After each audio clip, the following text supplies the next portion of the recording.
एक शहर बसा है कुल्हड़ में, रांची सब उसे बुलाते हैं। चाय पिलाना अगर हारे, बाजी सब यही लगाते हैं। शहर के टपरी पे ट्यूशन ना जाने कितने बंक हुए, हर शाम शहर एक साथ दिखे, चलो मोराबादी जाते हैं। इस शहर के हर एक कोने में यहाँ रहने का अभिमान लिखा। पतरातू की घाटी और झीलों को हमने शान लिखा।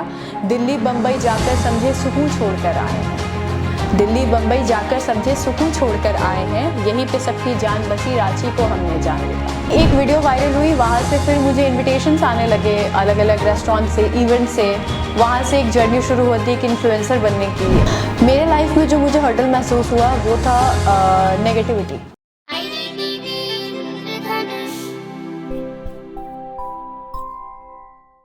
नमस्कार, मैं हूँ आयुषी सिंह और मैं रहती हूँ रांची में।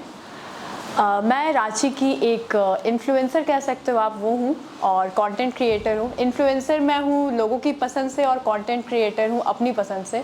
लोगों के प्यार ने मुझे एक इन्फ्लुएंसर बना दिया। पता नहीं मैं किन्हें कितना इन्फ्लुएंस कर पाती हूँ, बट हाँ, मेरी कोशिश यही रहती है कि मैं अपने स्टेट को, अपनी सिटी को अच्छे से रिप्रेजेंट कर सकूँ अपने कंटेंट के थ्रू। मेरी कंटेंट जो है लोगों के लिए रिलेटेबल हो, लोग उसे रिलेट करें, उसे शेयर करें, और ऊपर वाले की कृपा से बहुत अच्छे से ये चीज़ें हो रही हैं जो चाहती थी, जो कभी सोचा था या फिर कह सकते हैं नहीं सोचा था, वो चीज़ें भी अभी पूरी हो रही हैं, तो अच्छा लगता है। तो मैं सबसे पहले मैंने ग्रेजुएशन किया इंग्लिश ऑनर से। उसके बाद फिर मेरा मन ट्विस्ट हुआ और फादर ने भी बहुत सपोर्ट करा कि मुझे जर्नलिज्म लेना चाहिए, क्योंकि लोग ऐसा कहते हैं कि मैं बहुत अच्छा बोलती हूँ, पता नहीं कितना अच्छा बोलती हूँ, बट पापा ने कहा कि जर्नलिज्म लो। तो फिर मैंने चूज़ किया मास्टर्स के लिए जर्नलिज्म। और जनरली जो लोग होते हैं जर्नलिज्म करते हैं, न्यूज़ रिपोर्टर बनते हैं, कुछ एंकर्स बनते हैं, डिफरेंट जो भी उसमें फील्ड होते हैं उसमें काम करते हैं। बट मेरा इंटरेस्ट क्या हुआ कि उस टाइम पर थोड़ा सा ऐसा फ्लक्चुएट कर गया। आई थॉट कि थोड़ा सा इन्फ्लुएंसर वाला लाइफ भी देखते हैं क्या है कैसा है, और ये मैंने कभी सोचा नहीं था, बट ये मिलता गया। और कहते हैं ना कि जो चीज़ें अपनी मर्ज़ी से नहीं होती है वो भगवान की मर्ज़ी से होती है, और जो उनकी मर्ज़ी से होती है उससे बेस्ट चीज़ कुछ भी नहीं होता। मैं एक राइटर भी हूँ। पिछले 3-4 साल से मैं पोइट्री करती हूँ। मैंने रांची में बहुत सारे ओपन माइक्स किए हैं, मुझे याद भी नहीं कितने, बट हाँ, मैंने बहुत सारे ओपन माइक्स किए हैं जिसमें मैं पोइट्री करती थी। और वहाँ से एक मेरी वीडियो वायरल हुई विच वॉज चलो मोराबादी जाते हैं। तो वो वाली मेरी वीडियो वायरल हुई। उसके बाद मुझे नहीं पता था कि वीडियो वायरल होने की फीलिंग कैसी होती है अनटिल एंड अनलेस मेरा खुद का वीडियो वायरल नहीं हुआ। तो ये एक कह सकते हैं कि ऐसे रातों रात सब कुछ बदल जाना, बहुत सारा पहचान मिलना, लोग बहुत सारा प्यार दे रहे थे उस वीडियो पे, क्योंकि ऑब्वियसली रांची वाले लोग मोराबादी जानते हैं, हमारे दिल के कितने करीब है, कितना प्यारा जगह है वो। सारे लोग वहाँ पर एंजॉय करने, अपने दोस्तों के साथ टाइम स्पेंड करने आते हैं, फैमिली वाले अपने बच्चों को लेकर आते हैं। तो मैंने उसी चीज़ को अपने ध्यान में रखते हुए थोड़ा कुछ लिखने की कोशिश की और लोगों को पसंद आ गया। तो वहाँ से कह सकते हैं कि एक शुरुआत हुई कि वायरल होना किसको कहते हैं, और फॉलोअर्स गेन करना किसको कहते हैं, ऑर्गेनिकली किसको कहते हैं। ऑर्गेनिकली फॉलोअर्स बढ़ते रहे इसी तरीके से। आज के डेट में 15K फॉलोअर्स है, 15,000 फॉलोअर्स हो चुके हैं मेरे। और वही एक वीडियो वायरल हुई, वहाँ से फिर मुझे इनविटेशंस आने लगे अलग अलग रेस्टोरेंट से, इवेंट से। वहाँ से एक जर्नी शुरू होती है कि इन्फ्लुएंसर बनने की। लोग मेरे काम से, मेरे कंटेंट से मे बी इन्फ्लुएंस होने लगे, इसलिए एक टैग मिल गया इन्फ्लुएंसर का। और इसके बाद फिर धीरे धीरे कंटेंट क्रिएशन में और थोड़ा ध्यान जाने लगा। देखा मैंने कि रांची के लोगों को रांची से जुड़े कंटेंट बहुत पसंद आ रहे हैं, झारखंड से रिलेटेड चीज़ें बहुत पसंद आ रही है, क्योंकि आई थिंक अदर स्टेट्स में देखा जाए तो जितने भी कंटेंट क्रिएटर हैं वो लोग अपने स्टेट को बहुत अच्छे से रिप्रेजेंट कर रहे हैं। रांची में भी हैं, ऐसी बात नहीं है, बट द थिंग इज़ कि यहाँ पर थोड़ी कम तादाद में, जैसे बाहर के स्टेट में थोड़े ज़्यादा मिल जाएंगे आपको, बट यहाँ रांची में थोड़े से, झारखंड में थोड़े से कम है। रांची की जो ऑडियंस है, झारखंड की जो ऑडियंस है, और इमोशनली बहुत ज़्यादा कनेक्टेड रहती है, जो भी उनके स्टेट को रिप्रेजेंट करते हैं सोशल मीडिया पे, वेदर वो यूट्यूब हो, वो इंस्टाग्राम हो। यूट्यूब पे भी बहुत सारे ऐसे यूट्यूबर्स हैं जो कि बहुत अच्छे से रिप्रेजेंट कर रहे हैं, और उन्हें झारखंड के लोगों का बहुत प्यार मिलता है। जो झारखंड के लोग बाहर रह रहे हैं वो भी बहुत दूर दूर से, बाहर देश से हमें प्यार भेजते हैं कि हाँ, हमें बहुत अच्छा लग रहा है ये मोराबादी की ऊपर ये पोइट्री जो आपने लिखी, आपने रांची के ऊपर जो पोइट्री लिखी, वो सारी चीज़ों से उन्हें बहुत अच्छा लगता है वो देखकर। तो वहाँ से एक शुरू हुआ कि चलो कुछ रांची को लेकर क्रिएट करते हैं। फिर झारखंड को लेकर। तो अभी मेरा जो कंटेंट रहता है वो बेसिकली झारखंड रांची के अराउंड ही वो सर्कल रहता है, इसी के आसपास की चीज़ें रहती है। बट आगे कोशिश है कि थोड़ा सा और कंटेंट को थोड़ा और बढ़ाऊं, झारखंड को और कैसे रिप्रेजेंट कर सकते हैं और रांची को किस तरीके से रिप्रेजेंट कर सकते हैं, क्योंकि ये इतना प्यारा सिटी है कि लोग यहाँ पर जो एक बार आ जाते हैं बिना आंखें नम किए शहर को छोड़ के कभी नहीं जाते, ये सबको पता है। वो कोई भी कारण हो सकता है आंखें नम होने का, वो शहर से प्यार हो, लोगों से प्यार हो, कुछ भी हो सकता है। बट हाँ, जो यहाँ पर एक बार आ जाते हैं वो यहाँ से जाने के पहले बहुत दर्द लेकर जाते हैं ऑब्वियसली शहर को छोड़ने के, क्योंकि यहाँ पर एक सादगी है, एक बहुत खुशनुमा माहौल है जो कि लोग बहुत प्यार करते हैं। और उस चीज़ों को अपने शब्द के थ्रू बयां करना, या फिर कह सकते हैं अभी तो इंस्टाग्राम रील्स है तो अपने कंटेंट के थ्रू उसको बयां करना, वो मेरे लिए बहुत बड़ी बात है। तो अब बस इसी के ऊपर वर्क चल रहा है। मेरी लाइफ में ऐसा कह सकते हैं कि बहुत ज़्यादा तो नहीं, बट हाँ कुछ स्ट्रगल्स मैंने भी देखे, कुछ हर्डल्स मैंने भी पार किए, स्टिल कर रही हूँ। ऐसा नहीं है कि अभी बहुत मुकाम पे पहुँच चुकी, अभी बहुत कुछ हासिल करना बाकी है। मेरे लाइफ में जो मुझे हर्डल महसूस हुआ वो था नेगेटिविटी, जो सोशल मीडिया पे बहुत ज़्यादा मिलता है। अगर आपको प्यार करने वाले अगर 10 हैं 20 हैं तो आपको नफ़रत करने वाले 10,000 20,000 भी होते हैं वहाँ पर उस जगह पे। तो मैंने इसे बहुत अच्छे से हैंडल किया। शुरुआत के दिनों में थोड़ी प्रॉब्लम होती थी, बहुत इफेक्ट करता था, छोटा छोटा कोई नेगेटिव कमेंट होता था, कोई कुछ भी बोल देता है, सोचता नहीं है बोलने के पहले। क्योंकि अगर होता क्या है ना कि अगर आप फेस टू फेस किसी से बात कर रहे हैं तो वहाँ पर लोग फिर भी कुछ बोलने के पहले संकोच करेंगे कि हो सकता है सामने वाला मुझसे ज़्यादा शक्तिशाली हो, शायद मुझ पे हाथ उठा दे, शायद कुछ कर दे। वो 10 चीज़ें लोग सोचते हैं अगर फेस टू फेस बात कर रहे होते हैं। बट सोशल मीडिया पे ऐसा कुछ होता नहीं है। वहाँ पर है कि आप किसी को कुछ भी बोलकर निकल जाते हो। आप रील देखते हो, एक गंदा दिखा, कुछ खराब दिखा, आपने कमेंट कर दिया, आप नेक्स्ट रील पे चले गए, आपको उसमें कुछ बुराई दिखी, आपने उस पर कमेंट किया, क्योंकि वहाँ पे आपको बोलने वाला कोई भी नहीं है। अगर जिन्होंने वो वीडियो बनाई है, अगर उनको कभी 4 महीने में अगर आपका कमेंट दिख गया उस 20,000 कमेंट में, तो उस दिन वो आपको रिप्लाई करेंगे, अदरवाइज वो भी छोड़ देते, क्योंकि उनको भी आदत नहीं होती, किसी को भी नहीं होती इतनी नेगेटिविटी झेलने की। तो शुरुआत के दिनों में मुझे ये प्रॉब्लम आई। ऑब्वियसली थोड़ी इमोशनल हूँ तो थोड़ा सा बुरा लगता था, रो लेती थी, ठीक लगता था। फिर धीरे धीरे इसकी आदत हो गई। फिर लगता था कि यार जब तक ये नेगेटिव कमेंट नहीं आएंगे ना, पुश नहीं मिल पाएगा लाइफ में कुछ करने का। तो ऐसा है कि मुझे लगता है कि नेगेटिव कमेंट्स को झेलना भी एक स्ट्रगल है, और रियल स्ट्रगल है, जिसे बहुत से लोग झेल लेते हैं, बहुत से लोग नहीं झेल पाते हैं। बहुत चीज़ें अचीव करनी है, बहुत सारे सपने हैं जो पूरे करने हैं, तो उसमें ऑब्वियसली अभी आने वाले स्ट्रगल्स बहुत से हर्डल्स पार करने हैं। ये तो सिर्फ अभी प्राइमरी हर्डल्स हैं, अभी सेकेंडरी, हायर सेकेंडरी आने वाले हैं। फैमिली से हमेशा डे 1 से सपोर्ट रहा, वेदर वो मैं पोइट्री कर रही थी, चाहे मैं रील्स अपलोड कर रही थी, या फिर जो भी चीज़ें मैंने करी आज तक, मेरे फैमिली से बहुत सपोर्ट रहा। मेरे पापा, मम्मी, भाई, एवरीबडी बहुत सपोर्टिव थे। मुझे याद है जब मैंने अपनी पहली पोएम लिखी थी तो मैंने अपनी मम्मी को सुनाया, कि मैंने कहा कि मम्मी देखो ये मैंने लिखा है। तो पहले तो मम्मी ने बोला कि ये कहीं इंटरनेट से तो नहीं ना छाप के लाई। मैंने कहा नहीं, खुद से लिखा मैंने। तो फिर वहाँ से स्टार्ट हुआ कि हाँ, मम्मी बोली कि अच्छा लिखी हो, वेरी नाइस। उसके बाद में ऐसे इंस्टाग्राम स्क्रॉल करते मेरे को पता चला रांची में ओपन माइक्स होते हैं, तो मेरे को बड़ा मन था उस टाइम। यूट्यूब पे बहुत अच्छा लगता था देखने में कि लोग जाते हैं, उन्हें लोग सुनने के लिए आते हैं, उन्हें उनके लिए तालियां बजती हैं, उन्हें अप्रिसिएशन मिलता है। तो मुझे भी वो चीज़ें लगी कि मैं भी एक बार करती हूँ। मुझे पता नहीं था उससे पहले रांची में किधर होते थे, रांची में हो रहे थे बट मेरे नॉलेज में नहीं था। तो मुझे फिर पता चला कि अच्छा इस पर्टिकुलर जगह पे हो रहा है। फिर मैंने मम्मी को बताया कि मम्मी यहाँ पर हो रहा है, मैं जाऊँ क्या? तो मम्मी ने एक बार भी मना नहीं किया। मेरे को लगा कि मे बी हो सके कि ऐसा बोल दे कि अभी पढ़ाई पे ध्यान दो, ये सब चीज़ें करने की क्या ज़रूरत है।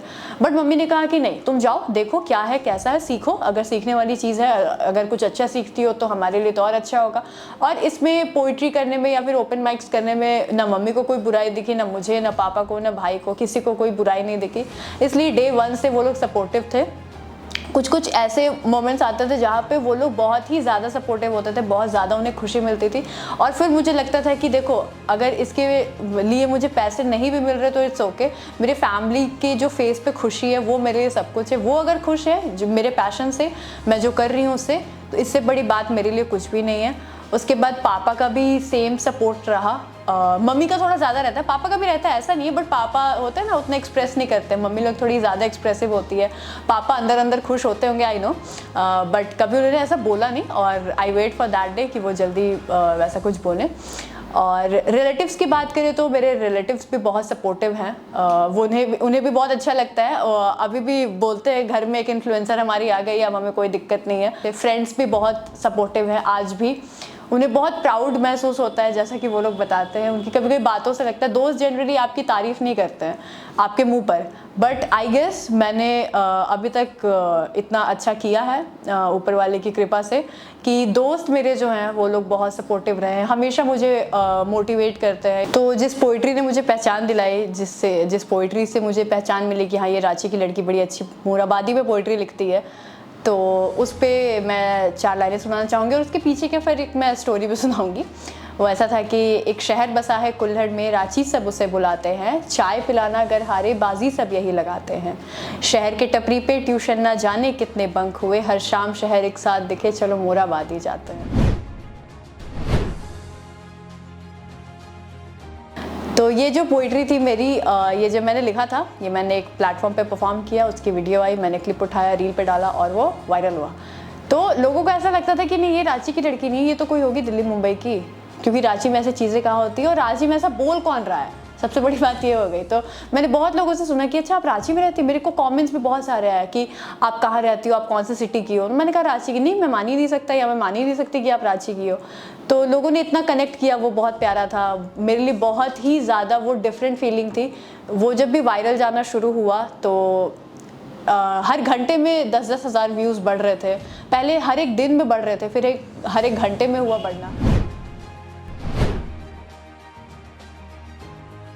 तो मेरे लिए वो बहुत डिफरेंट फीलिंग था। मेरी फ्रेंड्स कुछ है वो मेरे हमेशा साथ रहीं, मेरे से ज़्यादा उनको खुशी होती थी कि यार तुम्हारी वीडियो वायरल जा रही है, देखो। वो लोग व्यूज़ एवरी आवर वो लोग चेक करती थी कि कितने हुए, मेरे को कॉल करके अपडेट करना कि तुम्हारे इतने व्यूज़ पहुंच गए। तो ऐसे सपोर्टिव फ्रेंड्स होना बहुत ज़रूरी है लाइफ में, और मेरे लाइफ में फ्रेंड्स बहुत ज़्यादा इंपॉर्टेंट रोल प्ले करते हैं, कि उनके अगर वो नहीं होते तो नहीं हो पाता मुझसे। और 4 लाइनें और है रांची के ऊपर, मैं सुनाती हूँ। इस शहर के हर एक कोने में यहाँ रहने का अभिमान लिखा, पतरातू की घाटी और झीलों को हमने शान लिखा, दिल्ली बम्बई जाकर समझे सुकून छोड़कर आए हैं। दिल्ली बम्बई जाकर समझे सुकून छोड़कर आए हैं, यहीं पे सबकी जान बसी, रांची को हमने जान लिखा। तो इन 4 लाइनों में मैंने कोशिश की कि जो भी रांची से बाहर हैं, जो रांची को छोड़कर बाहर गए हैं, उनकी फीलिंग को इसमें समा सकूं, ताकि लोगों को अच्छा लगे, अपने शहर की याद आए, वापस आए अपने घर। तो वो ऐसा था कि एक रांची की एक मेरी फ्रेंड है, सदफ नाम है उसका, तो उसने पहले बनाया था इस टॉपिक पे, झारखंडी एक्सेंट इज सो सेक्सी। तो मेन जो पुश होता है ना, वो मिला इससे। पहचान मोराबादी से मिल गई थी, एनएफ लोग पहचान रहे थे, बट ये झारखंडी एक्सेंट वाली वीडियो ने तो एक अलग ही डिफरेंट कुछ हिट कर दिया। जैसे कि अभी मेरे को नहीं लगता है कि अभी मैं बाहर भी निकलती हूँ ना, तो अगर मैं डेली निकल रही हूँ तो मिनिमम एक इंसान तो उस वीडियो की वजह से पहचान ही लेता है, और फिर सेल्फी लेना और ये सारी बातें उनसे हो जाती है, फिर फॉलोअर्स जो भी होते हैं। तो वो ऐसा था कि वो बहुत ही रैंडम वीडियो बन गया था। अभी से लगता है मेरे को 2 साल पहले ये ट्रेंड चला था कि हर एक स्टेट वाले, हर एक एरिया वाले अपना अपना एक्सेंट इज़ वेरी सेक्सी बना रहे थे। बिहार पे बना, और दिल्ली के अलग अलग जो भी एरियाज़ हैं उन पे बना। तो 2 साल के बाद जब भी मैं और सदफ मिले, और न्यूक्लियस में मिले थे हम लोग, न्यूक्लियस मॉल है जो रांची में, वहाँ पर मिले थे। और उसके बाद हमने बोला कि चलो ना बनाते हैं। हमने डिसाइड किया कि चलो let's create that Jharkhandi accent वाला वीडियो। सदफ ने ऑलरेडी बना चुकी थी वो। उसके बाद फिर हमने ट्राई किया। हम एक वर्ड सोचते थे, फूड कोर्ट में बैठे थे, एक टेबल से उठते थे, दूसरे पे जाते थे, एक वर्ड बोलते थे, भाग के आते थे। ऐसा ऐसा करके हमने तकरीबन 7-8 वर्ड्स वैसे ही बोले। उसके बाद में वो वीडियो चला गया वायरल। वो बना, उसके ऊपर बहुत प्यार मिला। उसके ऊपर नेगेटिव कमेंट्स ज़्यादा नहीं थे, ज़्यादा प्यार ही मिला था हमें। उसमें कुछ लोग कहते थे कि ये तो बिहारी एक्सेंट है, this is not Jharkhandi accent. वो झारखंडी एक्सेंट मतलब हमने उसमें झारखंड के वर्ड्स को जो था वो उसमें बोला था कि झारखंड में ये सारे वर्ड्स बोले जाते हैं। डे टू डे लाइफ में आज के यूथ्स जो भी यहाँ के लोग हैं, कॉलेज वाले स्टूडेंट्स हैं, स्कूल वाले स्टूडेंट्स हैं, वो ये सारे वर्ड्स का यूज़ करते हैं। तो उससे रिलेटेड था वो। और फिर हमने डिसाइड किया, वो चला गया, वो अच्छा खासा, मुझे लगता है उस पर भी कुछ 9.5 लाख व्यूज़ हैं। उसके बाद में उस पर बहुत कमेंट्स आने लगे कि पार्ट 2 आप लोग क्रिएट करो, पार्ट 2 क्रिएट करो। और उसी टाइम पे फिर हमने पार्ट 2 भी बहुत अच्छे से क्रिएट कर लिया। वो भी बहुत ही रैंडम, मतलब कोई हमें देख के बोलेगा ये लोग क्या कर रही है। एक मेन रोड के साइड में एक मंदिर है, तो वहाँ पे सीढ़ी पे बैठ के हमने शूट किया था। उस पे भी अभी 2.1 मिलियन है फिलहाल में, अभी भी वो बढ़ ही रहा है, व्यूज़ रुक नहीं रहा है, शेयर्स नहीं रुक रहे हैं। उसके बाद मैंने एक चीज़ पे गौर किया है कि झारखंड से जो भी रिलेटेड कॉन्टेंट होता है, भले वो यहाँ की म्यूज़िक के ऊपर हो, यहाँ जो भी सॉन्ग्स होते हैं झारखंडी नागपुरी सॉन्ग्स होते हैं, उस सब पे एक डांस भी कर दो या फिर एक लिप सिंक ही कर दो, लोगों को बहुत पसंद आ रहा है, लोग उसे पसंद कर रहे हैं। तो ये चीज़ें हैं, झारखंड की ऑडियंस बहुत प्यारी है, बहुत ज़्यादा प्यारी है, इतनी सपोर्टिव मैंने अपने लाइफ में इमेजिन नहीं किया था कि मुझे इतनी सपोर्टिव ऑडियंस मिल पाएगी। तो इट फील्स बहुत डिफरेंट कि ये सारी चीज़ें अचीव कर रही हैं और लोगों को इतना प्यार मिल रहा है। तो वो जो वीडियो था कि और झारखंडी एक्सेंट इज़ सो सेक्सी, उसमें कुछ कुछ वर्ड्स हमने बोले थे, जैसे कि डेम बोलते हैं इधर के लोग डैम को, जो हमने मतलब धुरवा डैम पे फोकस किया था, तो वहाँ से हमने डेम वर्ड उठाया। फिर मेन रोड, फिराया लाल और धुसका, बर्रा, ये सारी जो वर्ड्स थे जो झारखंड में बहुत यूज़ होते हैं। रांची में तो होते, मुझे पूरे झारखंड का नहीं पता, बट हाँ रांची में तो मैंने ये वर्ड सुन रखे हैं। तो ये सारे वर्ड्स थे जिस पे हमने फोकस किया, लोगों ने प्यार दिया।